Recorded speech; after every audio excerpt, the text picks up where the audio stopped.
নমস্কাৰ কৃষক বন্ধুসকল, বিশ্বনাথ এগ্ৰিফাৰ্ম চেনেলত আপোনালোকক পুনৰবাৰলৈ স্বাগতম জনাইছোঁ।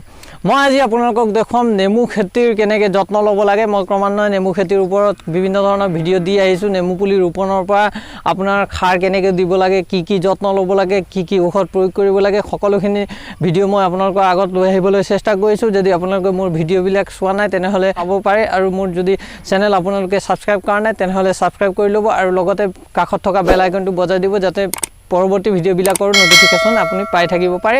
আৰু মই ডেছক্ৰিপশ্যনৰ লিংকত ভিডিঅ'বিলাক দি আছে, যদি আপোনালোকে আগৰ ভিডিঅ'বোৰ চোৱা নাই ভিডিঅ'বোৰ চাই ল'ব, আৰু ভাল লাগিলে লাইক এটা কৰি দিব। আজি মই আপোনালোকক দেখুৱাম নেমু গছত মই সিদিনা দেখুৱাইছিলোঁ সাৰ কেনেকৈ প্ৰয়োগ কৰিব লাগে। সাৰ আপুনি প্ৰয়োগ কৰাৰ পিছত এতিয়া মই কেনেকৈ যত্ন ল'ব লাগে সেইটো মই আজি আপোনালোকক দেখুৱাম।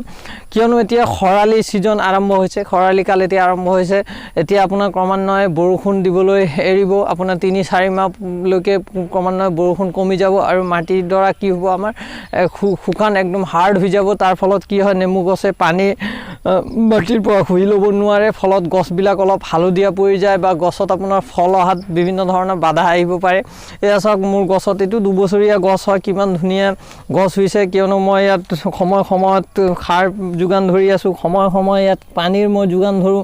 মই অতি কম মাত্ৰা পানী দি পেলাই কেনেকৈ নেমু গছ আপুনি ৰাখিব পাৰে ধুনীয়াকৈ, সেইটো মই আপোনালোকক পদ্ধতি দেখুৱাম। কিয়নো নেমু গছত ইমান পানীৰ প্ৰয়োজন নাই, তথাপিও খৰালিত অলপ হ'লেও পানীৰ প্ৰয়োজন হয়। মই আপোনালোকক আজি দেখুৱাম ডাঙৰ নেমু গছত, যিবিলাক এইটো 2 বছৰীয়া গছ হৈছে মোৰ, 2 বছৰীয়া বা তাতকৈ অধিক ডাঙৰ আছে, তেনেহ'লে আপোনালোকে কি যত্ন ল'ব লাগে। আৰু মই ইয়াৰ পৰৱৰ্তী ভিডিঅ'ত আপোনালোকক নেমু পুলি যিটো এইবাৰ মই নতুনকৈ লগাইছোঁ, 3 মাহমান হৈছে, সেই পুলিবিলাকত মই কেনেকৈ যত্ন ল'ব লাগে সেইটো মই আপোনালোকক দেখুৱাম নেক্সট পৰৱৰ্তী ভিডিঅ'ত।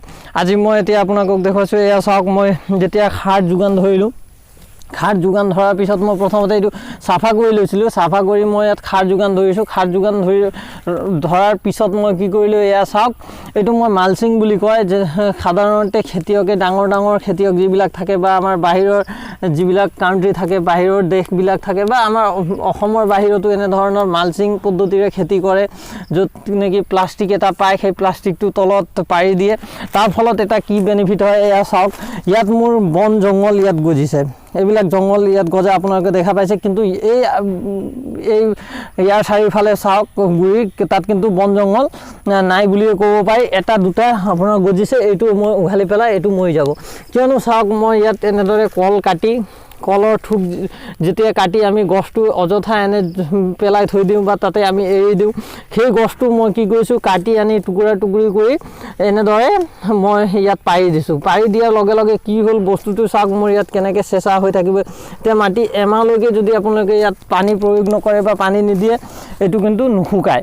আৰু ইয়াৰ ফলত এটা বেনিফিট কি হ'ব, আপোনাৰ যেতিয়া আকৌ অহা বাৰিষা আৰম্ভ হ'ব, বাৰিষাৰ আগে এই বস্তুটো গোটেই পচি পেলাই ইয়াত আপোনাৰ সাৰলৈ পৰিণত হৈ যাব। আমি কেঁচু সাৰ বনাওঁতে সাধাৰণতে গোবৰ আৰু ধৰক কলৰ বাকলি এইবিলাক আৱৰ্জনাবিলাক যিবিলাক পচি যায়, মাটিৰ লগত মিহলি হৈ যায়, যিবিলাক সাৰলৈ ৰূপান্তৰিত হৈ যায়, সেইবিলাক আমি আৱৰ্জনাবোৰ ইয়াত আমি গুৰিত দিব পাৰোঁ। আপোনালোকে ইয়াত যদি আপুনি উপলব্ধ মেটেকা পায়, আপোনালোকে মেটেকা দিব পাৰে, বা আপোনাৰ যদি ধান খেৰ গায়ে খাই যিবিলাক অযথা পেলাই দিয়ে, যিটো খোৱাৰ পিছত যিটো এৰি দিয়ে, সেইটো আপোনালোকে ইয়াত প্ৰয়োগ কৰিব পাৰে।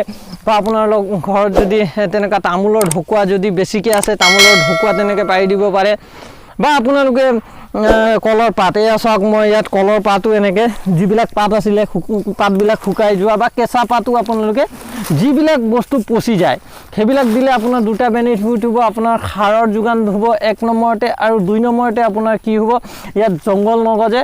আপোনালোকে যিটো সাৰ দিছে, সাৰো প্ৰপাৰ গছে পাই থাকিব। এয়া চাওক, মই সাৰ দিয়াৰ পিছত ইয়াত কি কৰিছিলোঁ, ওপৰত গোবৰ দিছিলোঁ। গোবৰ দিয়াৰ ওপৰত মই এইটো ভালদৰে পাৰি দিছোঁ। ইয়াৰ ফলত মোৰ বহুতো বেনিফিট মই দেখা পাইছোঁ, মই আগৰ পৰা কিয়নো এইটো কৰি আছোঁ। এয়া চাওক, মোৰ ফল কিমান ধুনীয়া। এয়া চাওক, খৰালি ছিজনৰ কাৰণে ইতিমধ্যে মোৰ ফল অহা আৰম্ভ হৈছে। মোৰ উদ্দেশ্য, নেমু গছত আপোনাৰ এটা গছত নহ'লে 500ৰ পৰা 1000 নেমু মোৰ হ'ব লাগিব। আপোনালোকে যদি নেমু গছ লগাই পেলাই এনেও এৰি দিয়ে, 5-6 বছৰ পিছত কিন্তু নেমু ফল পাব, তাৰ পৰা ফল লাগিব কম বেছি পৰিমাণে। মই ইমান নকওঁ যে ইমান লাগিব বুলি, যদি আপোনাৰ ভাল সাৰুৱা মাটি আছে তেন্তে বেছিকৈও লাগিব পাৰে। আৰু আপোনালোকে ইয়াত মাজে মাজে কীটনাশক কিবা প্ৰয়োগ কৰি থাকিব সেইটোতো মই আগতো কৈ দিছোঁ কি কীটনাশক প্ৰয়োগ কৰিব লাগে কেনেকৈ কৰিব লাগে তাৰ বিধিবিলাকো মই কৈ দিছোঁ কোনটো কীটৰ কাৰণে কি কৰিব লাগে মই পৰৱৰ্তী ভিডিঅ'ত আকৌ মই দেখুৱাম কি কীটৰ সংক্ৰমণ কোন ছিজনত হয় এনেদৰে চাওক প্ৰত্যেকটো গছত মই এনেদৰে মালচিং কৰি দিছোঁ এয়া চাওক মই ইয়াত ঢকুৱাও প্ৰয়োগ কৰিছোঁ এতিয়া চাওক তামোলৰ ঢকুৱা মই ঢকুৱাও এনেদৰে প্ৰয়োগ কৰিছোঁ এয়া চাওক আপোনালোকক নিজে গম পাব এইবিলাক য'ত মই দিয়া নাই ইয়াত মাটিডৰা ওলাই আছে তাত কিন্তু বন গজিছে কিন্তু ইয়াত চাওক এটাও বন গজা নাই কিয়নো ইয়াৰ পৰা যেতিয়া সূৰ্যৰ পোহৰটো ডাইৰেক্ট মাটিত নপৰে তেতিয়া কোনো বন জংঘল নগজে কিন্তু যদি সূৰ্যৰ পোহৰটো আপোনাৰ যদি ডাইৰেক্ট পৰি যায় আৰু পানী পাই যায় তেতিয়া আপোনাৰ বন সোনকালে গজি যায় আপুনি যিমানে ইয়াত চাফা কৰক এইটো চাফা নহ'ব এতিয়া মই ইয়াক অহা বাৰিষা মাহলৈকে মই ইয়াক চাফা কৰিব নালাগে এনেদৰে মই মালচিং কৰি আছোঁ আৰু মই মালচিং কৰি থাকিম এয়া চাওক মই সকলো গছতে এয়া মই দেখুৱাবলৈ চেষ্টা কৰিছোঁ এয়া চাওক মই সকলো গছতে এনেকৈ মই যি আৱৰ্জনা পাইছোঁ কলৰ পাত হওক বা আপোনালোকে একো নাই যদি এয়া চাওক এনেদৰে মই ঢকুৱা এটা পৰি আছে মই ঢকুৱাটো এনেদৰে ইয়াত ওপৰত দি দিম ইয়াৰ ফলত কি হ'ব আপোনাৰ এইটো যেতিয়া পচি যাব এই অট'মেটিকলি সাৰলৈ পৰিণত হৈ যাব যেনেকৈ আমি কেঁচু সাৰ বনাওঁ কেঁচু সাৰটো আমি আৱৰ্জনাবিলাকে ইউজ কৰোঁ বা পচন সাৰ বনাওঁ তাতো আমাক আৱৰ্জনাৰ প্ৰয়োজন হয় সেই আৱৰ্জনাবিলাক ডাইৰেক্ট যদি আপুনি গছৰ গুৰিত দি দিয়ে তেতিয়া আপুনি গছত কেঁচু সাৰ পচন সাৰ ইমান যোগান ধৰিব নালাগে আপোনালোকে যদি এনেদৰে মালচিং কৰে আপুনি সকলো গছতে কৰিব পাৰে নেমু গছ বুলি নাই যদি আপোনাৰ আমৰ গছ লগাইছে আমৰ পুলি লগাইছে আমৰ পুলিটো তেনেকৈ কৰিব পাৰে সকলো গছতে আপোনালোকে তেনেদৰে মালচিং কৰি দিলে আপোনাৰ খেতিডৰা কিন্তু বহুত ভাল হ'ব আৰু যিবিলাক আৱৰ্জনা থাকে সেইবিলাক আপোনাৰ বাৰীত লেতেৰা নহ'ব ভাল এটা কামত ব্যৱহাৰ কৰিব পাৰে কিয়নো মোৰ বাৰীত আপোনালোকে যদি চাই ক'তো এটা আৱৰ্জনা নেদেখে কিয়নো মই যিবিলাক আৱৰ্জনা পাওঁ হয়তো সেইটো কেঁচু সাৰৰ বেডত আনি মই থৈ দিওঁ বা আপোনালোকৰ এনেকৈ গছৰ গুৰিত মই মালচিং কৰি থৈ দিম তাকে মই আজি আপোনালোকক দেখুৱালোঁ নেমু গছৰ খৰালিত কেনেকৈ যত্ন ল'ব লাগে আপোনালোকে যদি মোৰ আগৰ ভিডিঅ'বিলাক চোৱা নাই তেনেহ'লে ডেছক্ৰিপশ্যনত লিংকত দিয়া আছে ভিডিঅ'বিলাক চাই ল'ব আৰু যদি আপোনালোকে মোৰ চেনেলটো ছাবস্ক্ৰাইব কৰা নাই তেনেহ'লে ছাবস্ক্ৰাইব কৰি ল'ব আৰু লাইক শ্বেয়াৰ আৰু কমেণ্ট কৰি দিব যাতে মোৰ উৎসাহটো আৰু বাঢ়ি যায় বৃদ্ধি পায় আৰু আপোনালোকৰ আগত মই আৰু ভিডিঅ' লৈ আনিবলৈ প্ৰয়াস কৰি থাকিব পাৰিম ইয়াকে কৈ আজিৰ মই ভিডিঅ'টো সমাপ্ত কৰিলোঁ ধন্যবাদ জয় অসম